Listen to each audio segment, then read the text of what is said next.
You're watching Delegation School, the series where I teach founders how to scale with clarity, not chaos.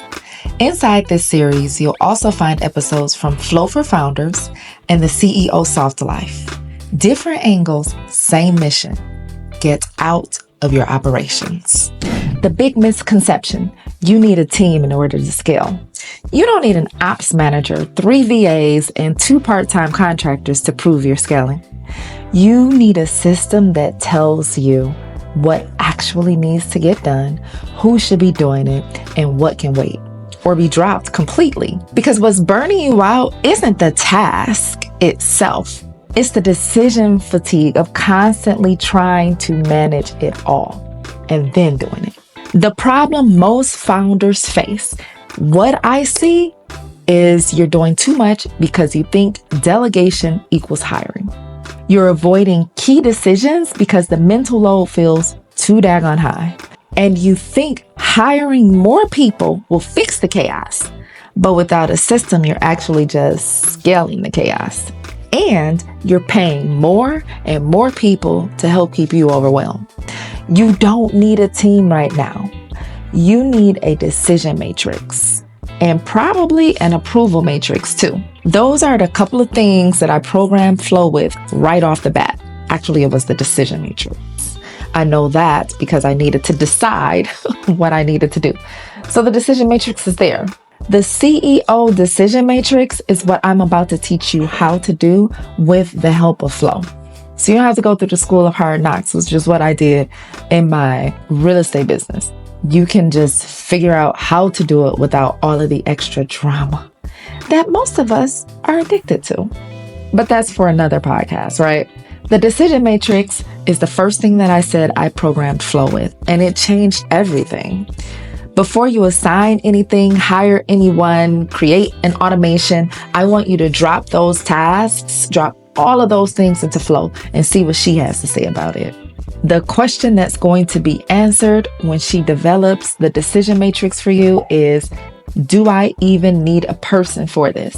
Think about that. There are so many tools out there that we are unaware of, things that are happening before our eyes. Our technology is moving faster than I can keep up with. If I get another AI email about what's happening and what images are going to be able to be created and all the things, I feel so behind, and yet I'm so ahead of many people. Technology is moving fast and you're not able to keep up if you don't use Flow or the like to help you research what's out there that can help you make better decisions and run your business more efficiently.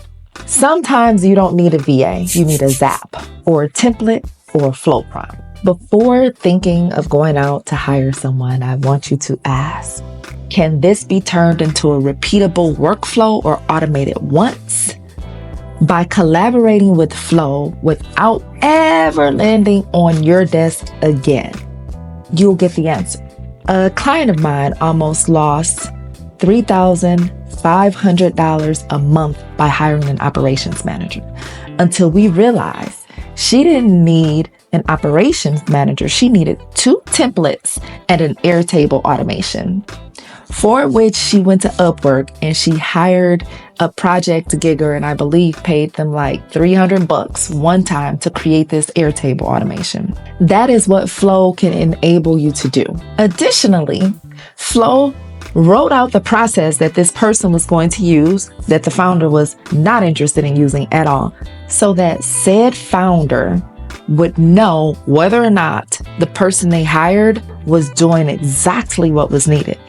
What technology allows us to do is understand things we never would have understood before without having the actual knowledge or being trained in a certain subject. It allows me to hire better because it tells me what I should be looking for and what the person should be doing without me fully understanding that process, that role, that specialized skill that the person has. But I know the outcomes, and I might understand a little bit of the beginning. I may understand a little bit of the middle and the end, so that what I need can get taken care of. Now, that's just for those intermittent one-off things, right?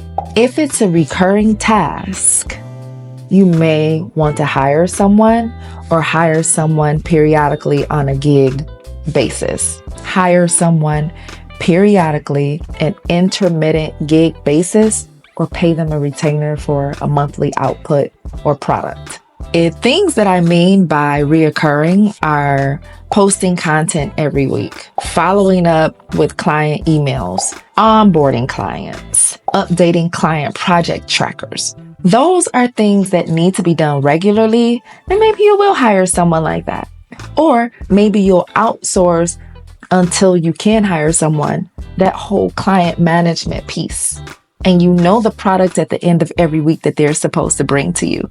So allow flow to help you think outside of the box, because these are not things that we can come up with ourselves. If you find that it is a one-time thing, like writing a bio for a speaker's reel or a speaking event, or reviewing a contract before signing it, or choosing a retreat location for your next launch, build a delegation clarity compass with flow, outsource it to a gigger or a one-time person, and move on. These are high value, but not repeatable. So you delegate based on impact, not pattern. Founders waste hours creating roles for tasks that only need to be handled once or intermittently. We already talked about with our burn rate calculator. If you haven't watched that video, we'll link it here. We've already discussed you need to do things that match your pay rate. If you're charging $120 an hour to $350 and sometimes $500 an hour, do tasks that justify that. Not $20 or $25 or $30 or $50 an hour tasks. It's wasted. Number 3, what's the cost of delaying or deleting this? I know it sounds scary. Delete, it has to be done. You're actually deleting the tasks that are sitting in your notes and going to the task list the next day and the next day and the next day and being pushed down. I know, because I'm guilty. That task essentially has been rendered non-existent by the way that you're pushing it down and not taking it seriously. Every day, if that task doesn't need to be done, get rid of it. Can you get someone else to do it? Or can you take it off completely? What are the consequences? As founders, we take calculated risks all the time. Go ahead, take that calculated risk. If I don't do this thing, what is the worst thing that could happen? Exit off that to-do list, the Asana board, wherever you have it, because it relieves you. It releases you. It gives you space. Okay, but I have to say this. Most tasks don't deserve to live rent-free in your head or on your Asana board or Trello board or Monday or your iPhone notes, which is me, the low-tech, high-tech girl. The 4th question that you should be asking is, if someone handled this for me weekly, what would it change for me? Think about this as a money filter.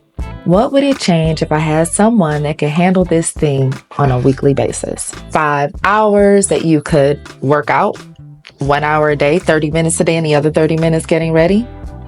Spend time with your child or your spouse. Mental space to sit and twiddle your thumbs and think like a founder. Meditate through drinking coffee or grounding. You have the capacity to sell and create, because a lot of founders, we're creators. It doesn't matter if we're creating a financial subscription, financial documents that make it easier for other founders to keep track of what's going on in their business, or whether we're creating a widget. At heart, most of us are creators, or more rest. I mean, I love a nap.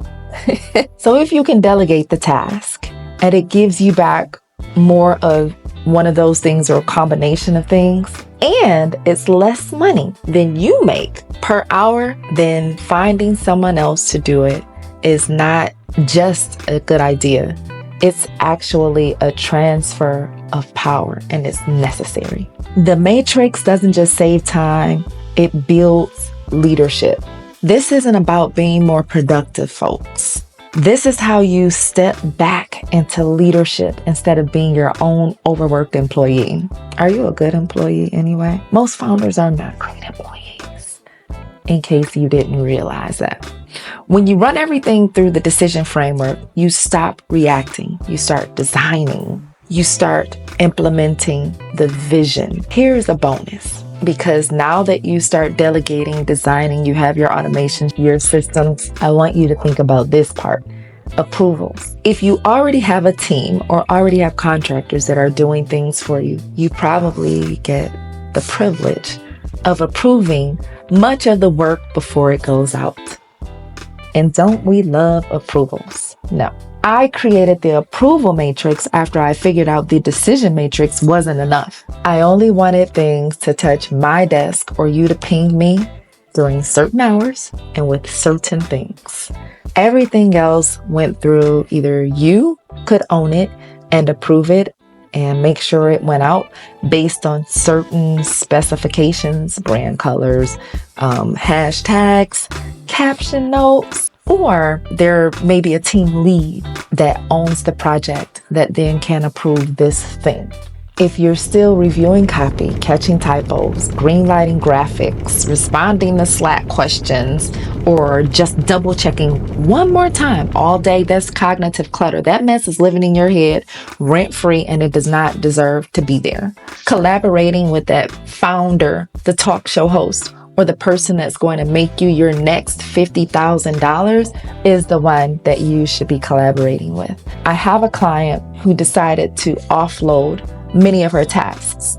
What she did from there was got in front of other folks that she could sell her high ticket product to that started at $250,000, a premium product that was necessary for her target market, and it started at $250,000. But really, majority of the folks that she went in front of opted for the $450,000 level because it was that critical to them existing. But if she continued to be brought into meetings and answer emails or CC'd on emails that she didn't even need to see, that time, that 2 hours a day of calling and nurturing relationships to get her product in front of the right decision maker, she would have been in trouble. The thing here is that we don't know the opportunities that we're missing out on when we are not aligned with what we should be doing with our hours. Remember the commercial, I think it was Visa. It's like, this is worth this much and this is worth this much. Having a Visa, priceless, or having whatever the impact the Visa bought for you is priceless. Often the hours that we spend doing things that we shouldn't takes us away from those priceless hours. We have no clue how much we could be making or the lives that we could be impacting. So I programmed Flow to help you with the approval matrix. But remember, you need that decision matrix first before you get into the approval matrix. So here's how it works. For every task that your team asks you to approve, you and Flow apply these filters. Can I pre-approve this with clear parameters? That content, do they have the branding? Do they have the hashtags? Do they have the caption, theme? Go for it. 2, company-wide approval matrix with Flow. Listen, once you, or if you already have these different departments, HR, graphic design, editing, contractors, sorry, when I say contractors, I mean real people who are building, developing or building the houses. You have the billing, payables department and receivables department. Once I have built my decision matrix, all of these departments need an approval matrix because I don't want everything coming to my desk. And neither should you. Again, your hours, priceless. Flo and I built this for every department, and she was at the helm of it. She probed me and asked me the right questions so she could build this approval system. We mapped out every area of responsibility in the business, from delivering to hiring to finance and beyond. Then with Flo's help, I created clear parameters for each task. What requires my direct approval and what can be sent to the client, posted, responded to without me, and what belonged entirely to someone else or to the team. Here is the result. Every department got a version of the approval matrix, and I got that stuff out of my mind and didn't dread approving things. Here's an easy, simple prompt to use for Flow, and it's in my Flow CEO prompt playbook. I'm tired of approval requests, especially for things my team could handle. Can you create an approval matrix to cut down on back and forth communication? When I said that, here's what Flo did. She asked me the right questions for each area. She flagged friction points. If you are a fan of or have ever used EOS, Entrepreneur Operating System, you know one of the main key points that you do is stamp out these issues. She came up with possible issues where I could be the bottleneck or other people may not be clear, and helped me get rid of them before they even happened. She helped me write decision rules that got implemented into all these company-wide approval matrices. My team no longer guesses. They don't ping me about everything. They have full autonomy and clarity to do exactly what the approval matrix says. Here's my final point. This type of leadership is not haphazard delegation. It's structured decision-making that builds trust. Did that hurt? Did that hurt to your core? I know some of us, we don't trust. We've been burned. It's okay. This builds trust, speed, and actual freedom. The overarching theme as to why I do everything. This is how my decision matrix looks. It's simple, uses primary colors, and is easy to go by. It reduces back and forth emails or pings, 3 or 4 at least, that distract me from what I'm supposed to do. Cautionary tale, make sure that if approvals need to come to you, they come to you between this time, and that's it. And they need to send it to you by 48 hours ahead of time or 24 hours ahead of time. This Flow will automatically question and ask, by when do you need to approve this before it's due? And that will be in your approval matrix. Is this a decision I even need to make? So we have a tier 1, tier 2, and tier 3. They fully own it. They check in with the project lead or its CEO only, and usually that's money-based for me. The ROI on not building a full team yet, you don't need more people. You need better decisions. An approval matrix will reduce your bottleneck energy. And a micro team that runs because your systems do.